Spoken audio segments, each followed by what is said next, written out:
Mummy आज जेवायला काय करते? आज जेवायला आहे मच्छी, बोंबील येते बघ, बोंबील आणलेले, बोंबील फ्राय करायचे, डाळ भात बोंबील असं जेवण आहे आणि चपाती भाकरी. पण मला बोंबील नाही आवडत.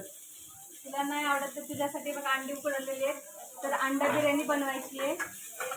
जो कोण खात नाही त्याच्यासाठी अंडा बिर्याणी बनवायची आहे आणि जे खातात त्यांच्यासाठी असं जेवण आहे आज मच्छी फ्राय.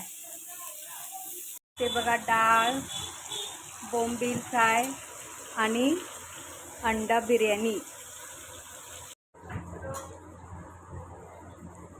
बघा आज आमचा जेवणाचा काय मेनू आहे. जी मुलांनी विचारलं होतं की मी मच्छी खात नाही तर माझ्यासाठी काय आहे, तर त्याच्यासाठी बनवली अंडा बिर्याणी. इकडे बोंबील फ्राय केलेले, डाळ भात आणि चपाती असं आज आमचं आहे जेवण. कसं वाटलं जेवण ते नक्की कमेंट करून सांगा. बाय.